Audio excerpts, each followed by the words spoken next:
Shalom peuple de Dieu, bienvenue dans votre émission En route pour le mariage. Et nous avons commencé un sujet sur la gestion des conflits dans les fiançailles. Et nous avons lu Matthieu chapitre 1, notre texte de base, à partir du 18e verset. Je lis au nom de Jésus. Voici de quelle manière arriva la naissance de Jésus-Christ.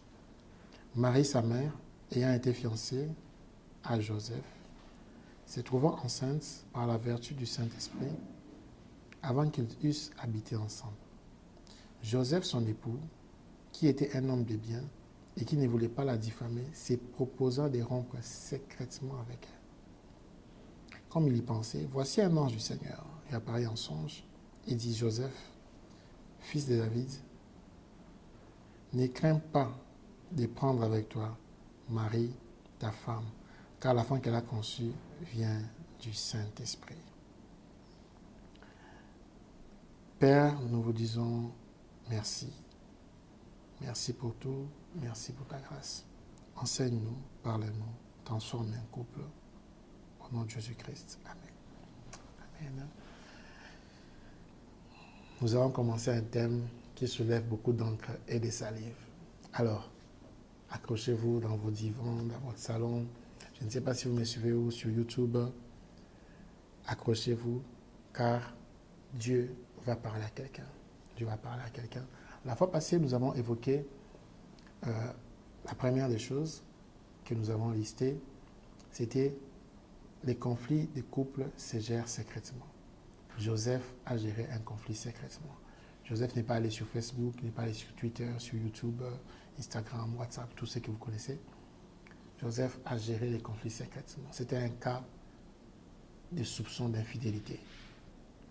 Un cas grave. Et ce qui était pire, la femme était enceinte d'une autre personne qui n'était pas Joseph. Mais Joseph a géré cela secrètement. Nous avons dit que les conflits de couple doivent se gérer secrètement et dans la procédure indiquée par la Bible. Nous avons aussi dit que les réseaux sociaux ne remplacent pas la Bible et ne remplaceront jamais la Bible. Et en tant que chrétiens, nous devons toujours se baser par la Bible, sur la Bible. Et nous avons dit aussi que non, lorsque tu fais les choses secrètement, tu choisis qui introduire et qui fait sortir. Tu choisis qui introduire dans ta maison, mais tu ne choisis pas qui introduire dans la rue. Or, les réseaux sociaux, c'est la rue, c'est public. C'est tout ce qui est public, tu ne contrôles pas. N'importe qui peut entrer, n'importe qui peut faire ce qu'il veut faire. Alors, faisons attention. Faisons attention, faisons attention. Parce que Dieu veut que les couples, que les familles soient des familles chrétiennes.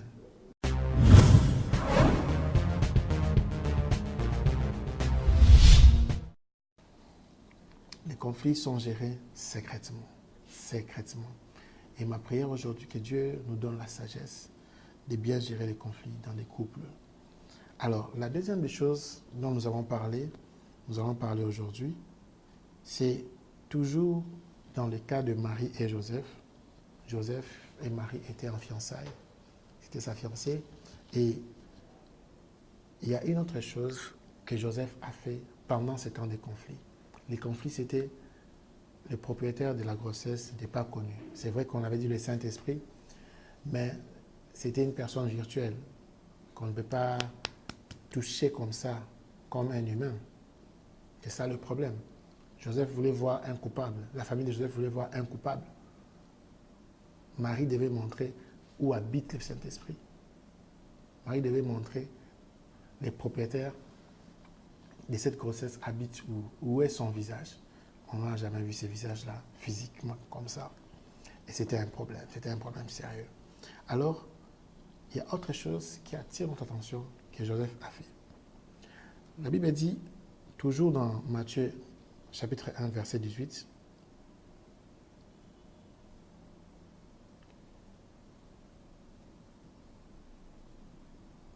Marie, sa mère, ayant été fiancée à Joseph, se trouva enceinte par la vertu du Saint-Esprit, avant qu'ils eussent habité ensemble. Deuxième chose, Joseph, son époux, qui était un homme de bien et qui ne voulait pas la diffamer, se proposa de rompre secrètement avec elle. Se proposa de rompre secrètement avec elle. La deuxième des choses que tu dois savoir dans chaque conflit, les conflits concernent d'abord toi et ton partenaire. Donc lorsqu'il y a un conflit, il faut d'abord savoir mettre cette base. Comment gérer un conflit en mettant en premier les acteurs principaux d'abord. Ah oui, le problème qui est là, c'est lorsque on fait intervenir trop des personnes externes. C'est vrai, il faut les gérer secrètement. C'est vrai, il faut faire intervenir des personnes, mais il faut d'abord mettre les acteurs principaux au centre de toutes choses. Joseph s'y proposa. On n'a pas dit les amis de Joseph proposèrent. On n'a pas dit les oncles de Joseph proposèrent. On n'a pas dit telle personne connue proposa à Joseph. On n'a pas dit les bourgmestres proposa à Joseph. On a dit Joseph s'y proposa. Vous savez, lorsque une chose est un grand problème et la personne qui est lésée a l'intention d'arranger ses problèmes, ou la personne qui a gaffé a l'intention d'arranger ses problèmes, lorsque nous mettons les acteurs qu'il ne faut pas dans ces problèmes, ils abîment les problèmes. Pourquoi les conflits de couple ne sont pas réglés? Parce qu'on met l'essence sur le feu. Le conflit, là, c'est un feu. Il y avait un grand feu. Joseph, on a dit, il pensait comme il y pensait. Non, vous avez dit comme il y pensait. Vous voyez, c'est proposa de rompre secrètement et comme il y pensait, pas comme ils y pensaient. Là, je vais mettre un accent très fort. Pas comme ils y pensaient, comme il y pensait. Lorsque tu as un problème, d'abord Dieu et toi. Ah oui. D'abord Dieu et toi. Qui entre dans ces conflits-là? C'est ça le problème. Les conflits, c'est d'abord une affaire de toi et ton partenaire. Ce n'est pas une affaire de toi et sa famille. Ce n'est pas une affaire de sa famille et toi. C'est d'abord une affaire de toi et ton partenaire. Et Dieu, bien sûr, parce que si on est chrétien, ça veut dire qu'on a mis une relation bâtie sur la Bible, sur les principes chrétiens. Alors, qui as-tu fait intervenir dans ton conflit? C'est ça le problème. La gestion du conflit dans un couple dépend de quel acteur entre dans ces conflits-là. Parce que le problème ici, lorsque Dieu a uni l'homme et la femme, il n'a pas uni la famille de l'homme et la famille de la femme. Il n'a pas forcément uni les amis de l'homme et les amis de la femme. Il n'a pas uni les collègues de service, les pasteurs des hommes et les pasteurs de la femme. Non, il ne les a pas unis. Il a uni l'homme et la femme. C'est vrai que la famille intervient. Je ne suis pas contre. Mais le problème est, à la seconde où Marie a informé à Joseph qu'elle était enceinte du Saint-Esprit, Joseph n'est pas vite couru voir telle personne, il n'est pas vite couru voir les sites de polémiques, il n'est pas vite couru mettre sa vidéo sur YouTube, il n'est pas vite couru voir telle personne pour faire une interview phare, pour créer du buzz. Non. Joseph, il s'est proposé. D'abord lui-même. Il faut remettre d'abord les acteurs principaux au centre du conflit. D'abord les acteurs. C'est qui? C'est l'homme et la femme. D'abord ça. L'homme et la femme. Les deux acteurs majeurs, c'est l'homme et la femme. Et je pense que si vous êtes mature, vous êtes un couple mature, vous êtes un couple bien encadré, les bases, c'est résoudre d'abord le conflit entre vous-mêmes. avant d'escalader. Et nous sommes très rapides à aller chez les autres avant de se proposer d'abord nous-mêmes. Pourquoi les conflits ne sont pas résolus? Parce que nous allons chez les autres. Pourquoi les conflits ne sont pas réglés rapidement? Parce que nous allons chez les autres. Pourquoi un conflit qu'on pouvait régler en un jour prend une année, prend 2 ans, prend 5 ans, ça pose même le divorce? Pourquoi ce conflit-là n'est pas réglé? Parce que nous allons chez les autres. Joseph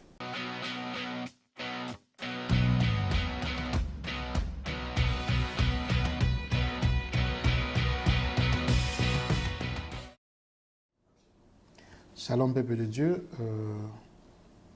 bienvenue dans votre émission En route pour le mariage. Et nous avons commencé un sujet sur la gestion des conflits dans les fiançailles. Et nous avons lu Matthieu chapitre 1, notre texte de base, à partir du 18e verset. J'ai lu au nom de Jésus. Voici de quelle manière arriva la naissance de Jésus-Christ. Marie, sa mère, ayant été fiancée à Joseph, se trouvant enceinte par la vertu du Saint-Esprit, avant qu'ils eussent habité ensemble. Joseph, son époux, qui était un homme de bien et qui ne voulait pas la diffamer, se proposa de rompre secrètement avec elle. Comme il y pensait, voici un ange du Seigneur lui apparaît en songe et dit: Joseph, fils de David, ne crains pas de prendre avec toi Marie, ta femme, car l'enfant qu'elle a conçu vient du Saint-Esprit. Père, nous vous disons merci. Merci pour tout, merci pour ta grâce. Enseigne-nous, parle-nous, transforme un couple. Au nom de Jésus-Christ. Amen. Amen. Nous allons commencer un thème qui soulève beaucoup d'encre et de salive. Alors, accrochez-vous dans vos divans, dans votre salon. Je ne sais pas si vous me suivez ou sur YouTube. Accrochez-vous, car Dieu va parler à quelqu'un. Dieu va parler à quelqu'un. La fois passée, nous avons évoqué la première des choses que nous avons listées, c'était les conflits de couple se gèrent secrètement. Joseph a géré un conflit secrètement. Joseph n'est pas allé sur Facebook, n'est pas allé sur Twitter, sur YouTube, Instagram, WhatsApp, tout ce que vous connaissez. Joseph a géré les conflits secrètement. C'était un cas de soupçon d'infidélité. Un cas grave. Et ce qui était pire, la femme était enceinte d'une autre personne qui n'était pas Joseph. Mais Joseph a géré cela secrètement. Nous avons dit que les conflits de couple doivent se gérer secrètement et dans la procédure indiquée par la Bible. Nous avons aussi dit que les réseaux sociaux ne remplacent pas la Bible et ne remplaceront jamais la Bible. Et en tant que chrétiens, nous devons toujours se baser par la Bible, sur la Bible. Et nous avons dit aussi que non, lorsque tu fais les choses secrètement, tu choisis qui introduire et qui fait sortir. Tu choisis qui introduire dans ta maison, mais tu ne choisis pas qui introduire dans la rue. Or, les réseaux sociaux, c'est la rue, c'est public. C'est tout ce qui est public, tu ne contrôles pas. N'importe qui peut entrer, n'importe qui peut faire ce qu'il veut faire. Alors, faisons attention. Faisons attention, faisons attention. Parce que Dieu veut que les couples, que les familles soient des familles chrétiennes.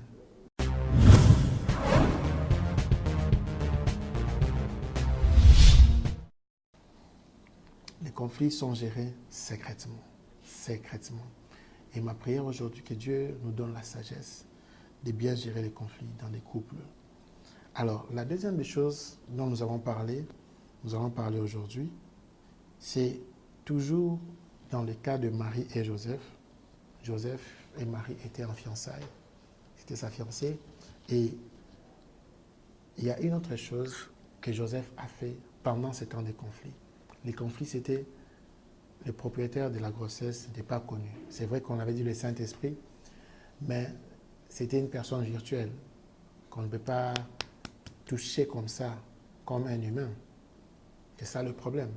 Joseph voulait voir un coupable. La famille de Joseph voulait voir un coupable. Marie devait montrer où habite le Saint-Esprit. Marie devait montrer les propriétaires de cette grossesse habitent où est son visage. On n'a jamais vu ce visage-là physiquement comme ça. Et c'était un problème sérieux. Alors, il y a autre chose qui attire notre attention que Joseph a fait. La Bible dit, toujours dans Matthieu chapitre 1, verset 18,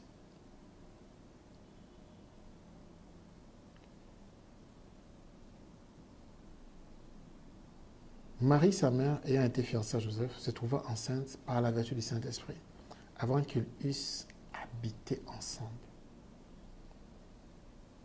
Deuxième chose, Joseph, son époux, qui était un homme de bien et qui ne voulait pas la diffamer, se proposa de rompre secrètement avec elle. Se proposa de rompre secrètement avec elle. La deuxième des choses que tu dois savoir dans chaque conflit, les conflits concernent d'abord toi et ton partenaire. Donc lorsqu'il y a un conflit, il faut d'abord savoir mettre cette base. Comment gérer un conflit en mettant en premier les acteurs principaux d'abord. Ah oui, le problème qui est là, c'est lorsque on fait intervenir trop des personnes externes. C'est vrai, il faut les gérer secrètement. C'est vrai, il faut faire intervenir des personnes, mais il faut d'abord mettre les acteurs principaux au centre de toutes choses. Joseph se proposa. On n'a pas dit les amis de Joseph proposèrent. On n'a pas dit les oncles de Joseph proposèrent. On n'a pas dit telle personne connue proposa à Joseph. On n'a pas dit les bourgmestres proposa à Joseph. On a dit Joseph se proposa. Vous savez, lorsque une chose est un grand problème et la personne qui est lésée a l'intention d'arranger ses problèmes, ou la personne qui a gaffé a l'intention d'arranger ses problèmes, lorsque nous mettons les acteurs qu'il ne faut pas dans ces problèmes, ils abîment les problèmes. Pourquoi les conflits de couple ne sont pas réglés? Parce qu'on met l'essence sur le feu. Le conflit, là, c'est un feu. Il y avait un grand feu. Joseph, on a dit, il pensait comme il y pensait. Non, vous avez dit comme il y pensait. Vous voyez, c'est proposant de rompre secrètement et comme il y pensait, pas comme ils y pensaient. Là, je vais mettre un accent très fort. Pas comme ils y pensaient, comme il y pensait. Lorsque tu as un problème, d'abord Dieu et toi. Ah oui. D'abord Dieu et toi. Qui entre dans ces conflits-là? C'est ça le problème. Les conflits, c'est d'abord une affaire de toi et ton partenaire. Ce n'est pas une affaire de toi et sa famille. Ce n'est pas une affaire de sa famille et toi. C'est d'abord une affaire de toi et ton partenaire. Et Dieu, bien sûr, parce que si on est chrétien, ça veut dire qu'on a mis une relation bâtie sur la Bible, sur les principes chrétiens. Alors, qui as-tu fait intervenir dans ton conflit? C'est ça le problème. La gestion du conflit dans un couple dépend de quel acteur entre dans ces conflits-là. Parce que le problème ici, lorsque Dieu a uni l'homme et la femme, il n'a pas uni la famille de l'homme et la famille de la femme. Il n'a pas forcément uni les amis de l'homme et les amis de la femme. Il n'a pas uni les collègues de service, les pasteurs des hommes et les pasteurs de la femme. Non, il ne les a pas unis. Il a uni l'homme et la femme. C'est vrai que la famille intervient. Je ne suis pas contre. Mais le problème est, à la seconde où Marie a informé à Joseph qu'elle était enceinte du Saint-Esprit, Joseph n'est pas vite couru voir telle personne, il n'est pas vite couru voir les sites de polémiques, il n'est pas vite couru mettre sa vidéo sur YouTube, il n'est pas vite couru voir telle personne pour faire une interview phare, pour créer du buzz. Non. Joseph, il s'est proposé. D'abord lui-même. Il faut remettre d'abord les acteurs principaux au centre du conflit. D'abord les acteurs. C'est qui? C'est l'homme et la femme. D'abord ça. L'homme et la femme. Les deux acteurs majeurs, c'est l'homme et la femme. Et je pense que si vous êtes mature, vous êtes un couple mature, vous êtes un couple bien encadré, les bases, c'est résoudre d'abord le conflit entre vous-même, avant d'escalader. Et nous sommes très rapides à aller chez les autres avant de se proposer d'abord nous-mêmes. Pourquoi les conflits ne sont pas résolus? Parce que nous allons chez les autres. Pourquoi les conflits ne sont pas réglés rapidement? Parce que nous allons chez les autres. Pourquoi un conflit qu'on pouvait régler en un jour prend une année, prend 2 ans, prend 5 ans, ça pose même le divorce? Pourquoi ce conflit-là n'est pas réglé? Parce que nous allons chez les autres. Joseph s'est proposé. Mon frère, tu dois d'abord faire un effort de te proposer toi-même la solution sous la conduite du Saint-Esprit. Lorsque vous avez échoué toutes les voies, de régler cela avec les acteurs majeurs, qui est vous et votre épouse, votre fiancé, ou votre épouse et vous, là vous allez chez l'autorité que vous avez établie dans votre couple. Chaque couple doit établir une autorité. Ah oui, je dois vous dire, vous ne pouvez pas marcher sans mentor, vous ne pouvez pas marcher sans père. Et les parents ne sont pas, je les répète ici, et je les dis trop fort, je ne vais pas arrêter de les dire, de crier. Je vais monter sur un immeuble à Sosacom ici chez nous, pour crier cela, pour qu'on entende très bien. Les parents, le choix du parent n'est pas un choix lucratif. Ah oui, le choix des parents n'est pas un choix lucratif. Les choix des parents, ce n'est pas un choix financier, ce n'est pas un choix politique, ce n'est pas un choix poétique.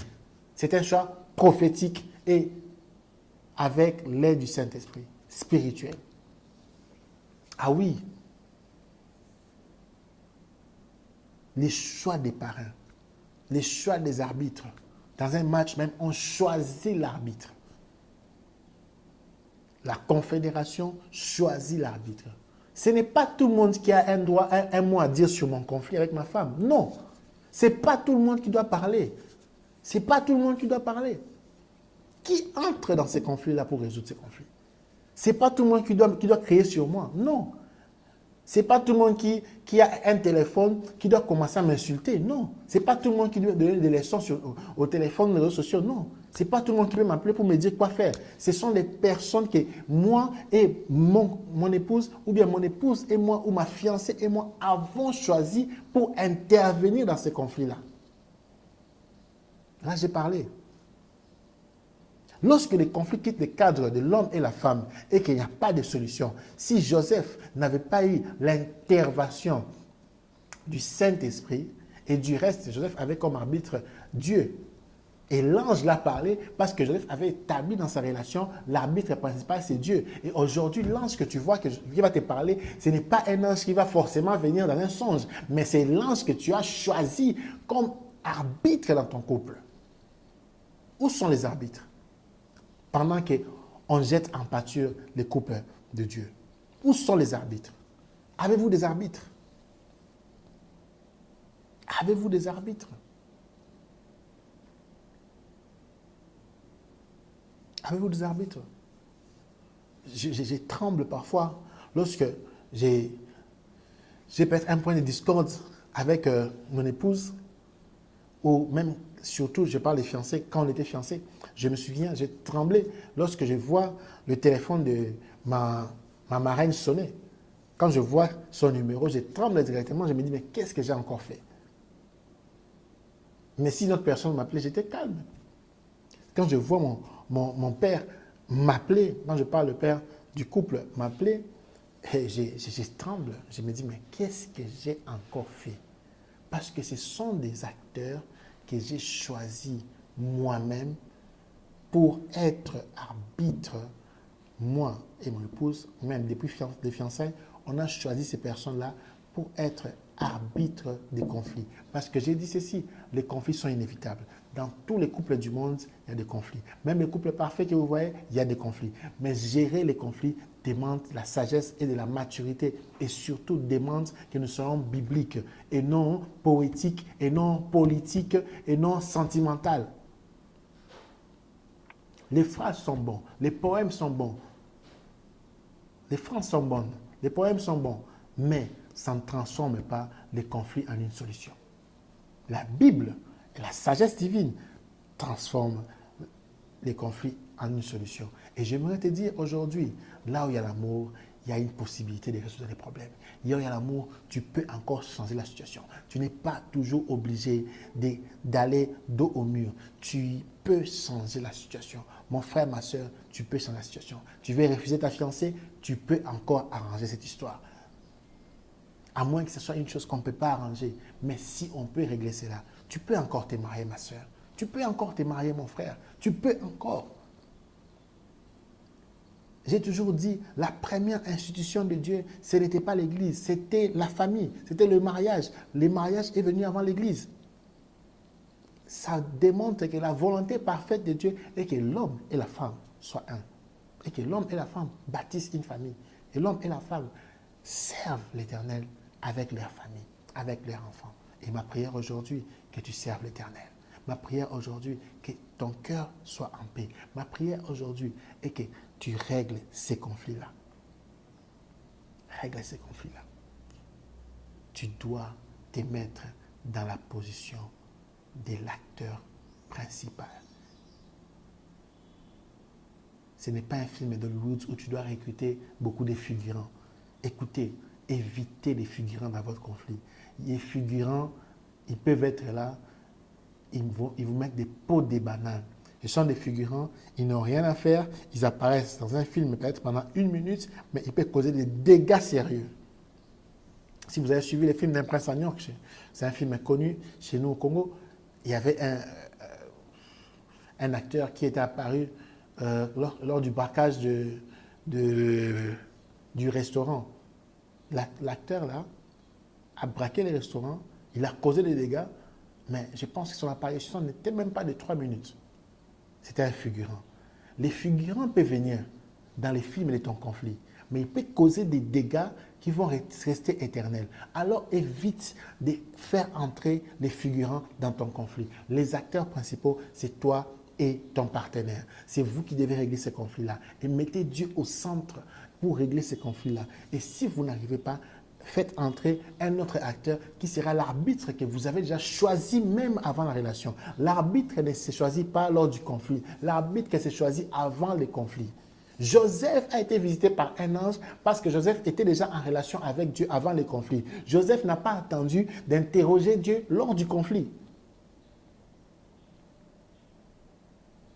Et j'espère que je peux enseigner. Joseph n'a pas attendu d'interroger Dieu lors du conflit. Joseph était déjà un homme bien, un homme priant, un homme proche de Dieu. C'est comme ça que l'ange est venu pour lui parler parce qu'il était déjà en relation avec Dieu. Il avait déjà choisi Dieu comme arbitre. Qui as-tu choisi comme arbitre dans ton couple? Lors du conflit, qui appelles-tu? Est-ce que vous savez déjà? Parce que ne dites pas que, oh, comme il y a l'amour, vous suivez trop les novellas, oh, tout ira bien, vous n'aurez jamais de conflits. Croyez-moi, les conflits, il y en a toujours. Il y en aura toujours. Là où déjà il y a les hommes, les problèmes ne manquent pas. Les conflits, il y en aura toujours. Mais le problème, c'est que tu dois préparer la gestion de ces conflits. Et c'est comme ça que j'ai dit. C'est le deuxième point. Les acteurs doivent toujours être identifiés et il faut que ça reste les mêmes acteurs. Les acteurs, c'est toi et ton mari, c'est toi et ta femme, toi et ta fiancée, toi et ton prétendant, ta prétendante, ton fiancé. C'est ça C'est eux les acteurs et Dieu l'acteur. Parce que c'est Dieu qui vous a amené à être ensemble. Ah oui, c'est Dieu qui vous a amené à être ensemble. Les acteurs doivent être très bien identifiés. Tu dois identifier les acteurs. Tu dois connaître les acteurs. L'identification des acteurs. Lorsqu'il y a un conflit, qui est d'abord l'acteur? Ok. Qui a fait quoi? Ok, je pense que c'est ma fiancée qui a fait ceci. Ok, c'est mon fiancé qui a fait cela. Ok. D'accord, comment j'approche cela? J'approche cela en lui parlant d'abord, en priant d'abord, en demandant l'aide du Saint-Esprit d'abord. Tu dois avoir une relation particulière avec Dieu, une relation personnelle avec Dieu pour qu'un ange t'apparaisse et te donne la directive. Joseph n'a pas douté lorsque l'ange lui a parlé. Il n'a pas discuté, il s'est exécuté. Parce qu'il savait que si Dieu dit que Marie ne m'a pas trompé, c'est que Dieu ne ment jamais, Dieu a raison. Mais si c'était monsieur tout le monde, monsieur Facebook, monsieur YouTube, monsieur Twitter, monsieur WhatsApp qui avait dit ça, je pense que Joseph se serait enflammé, Marie se serait enflammée, ça serait une guerre, la famille de Marie répond sur Facebook, la famille de Joseph répond sur Facebook, allez, les acteurs et les figurants entrent et ils abîment, ils gâtent tout. Parce que tu dois savoir qu'il y a une possibilité de réconciliation. Même si elle est minime, il y a toujours une possibilité de réconciliation. Ne gâche pas la chance de régler ton conflit. La vie est longue. Ne gâche pas l'occasion de régler ton conflit parce que tu as fait intervenir les figurants. Ah oui, les figurants nous causent du tort. On doit se concentrer. Les conflits, c'est un film où il y a seulement les acteurs principaux et il n'y en a pas beaucoup. Le couple et l'arbitre. Point barre. C'est tout. Je suis tenté même de dire que parfois, et peut-être que souvent, il n'est pas important de faire intervenir la famille. Ah oui, ah oui. Vous savez pourquoi on a créé la chambre? Vous savez pourquoi on a créé les lits? Parce que c'est pour te rappeler que même si tu sors toute la journée, tu vas te trimballer, tu vas faire ce que tu veux, la dernière personne que tu dois voir et la première personne que tu dois voir, c'est ton conjoint. Ah oui. Alors pourquoi en temps de conflit, tu dois voir d'autres personnes? Puisque la première personne que tu vois le matin et la dernière personne que tu vois avant de dormir, c'est ton conjoint. Maintenant, pourquoi en temps de conflit, tu dois introduire une autre personne? Est-ce qu'on dort à trois dans un lit? Non, c'est toi et ta femme. C'est toi et ton mari. La meilleure façon de résoudre un conflit, c'est appliquer la politique du lit. Ah, je ferme la parenthèse parce que nous sommes à la télévision. Nous en parlerons dans nos cours pour les fiancés. Nous allons développer cela, la politique du lit.